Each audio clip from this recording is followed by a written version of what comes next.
Iran বনাম যুক্তরাষ্ট্র বিশ্ব রাজনীতির সবচেয়ে উত্তপ্ত লড়াইয়ের একটি। ইরানের সর্বোচ্চ নেতা আয়াতুল্লাহ আলী খামেনি এবার সরাসরি যুক্তরাষ্ট্রকে দুষলেন বিশ্ব জনমতকে বিভ্রান্ত করার জন্য।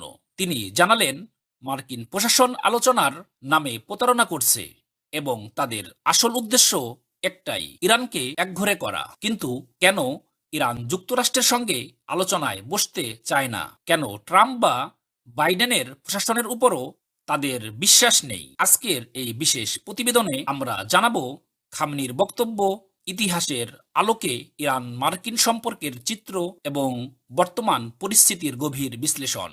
গত 12 মার্চ একদল শিক্ষার্থীর সঙ্গে বৈঠকে খামেনি যুক্তরাষ্ট্রের বিরুদ্ধে কড়া ভাষায় কথা বলেন। তিনি বলেন, যুক্তরাষ্ট্র বলে তারা আলোচনায় আগ্রহী, কিন্তু ইরান চায় না। অথচ এই কথাগুলো বলছে সেই দেশ যারা নিজেরাই আগের চুক্তি ছিঁড়ে ফেলেছে। তার মতে যুক্তরাষ্ট্র আলোচনার নামে বিশ্ববাসীকে ধোঁকা দিচ্ছে। যুক্তরাষ্ট্র আলোচনাকে ব্যবহার করে কৌশলগত চাপ তৈরি করে, কিন্তু কখনো প্রকৃত স্বার্থে সমস্যার সমাধান চায় না। ইতিহাস বলছে ইরান একাধিকবার যুক্তরাষ্ট্রের সঙ্গে আলোচনায় বসেছে। 1986 সালে ম্যাকফার্লেন মিশন নামে গোপন বৈঠক হয় তেহরানে, কিন্তু এতে কোনো সমাধান আসেনি।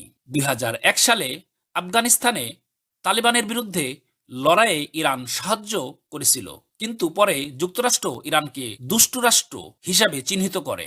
2015 সালে স্বাক্ষরিত হয়েছিল ঐতিহাসিক পারমাণবিক চুক্তি জেসিপিওএ, কিন্তু 2018 সালে ট্রাম্প একক সিদ্ধান্তে চুক্তি বাতিল করেন।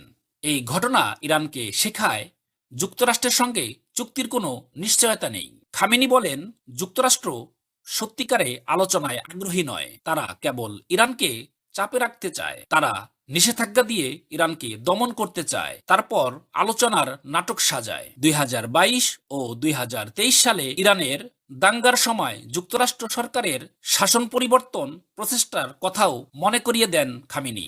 বিশ্লেষকরা বলছেন, যুক্তরাষ্ট্র তিনভাবে ইরানকে মোকাবেলা করে। সামরিক হুমকি, ইরানকে ভয় দেখানো হয় যাতে তারা মার্কিন শর্তে রাজি হয়। অর্থনৈতিক নিষেধাজ্ঞা, ইরানের উপর একের পর এক নিষেধাজ্ঞা চাপিয়ে তাদের দুর্বল করার চেষ্টা। কূটনৈতিক নাটক, কখনো নিষেধাজ্ঞা, কখনো আলোচনার আমন্ত্রণ, সবই মার্কিন নীতির অংশ।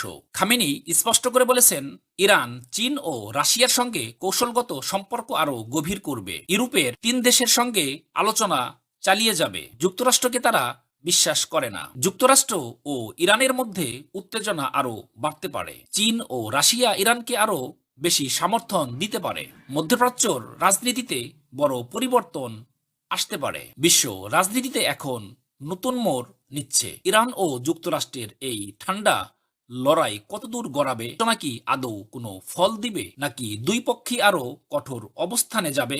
আপডেট পেতে আমাদের সাথেই থাকুন।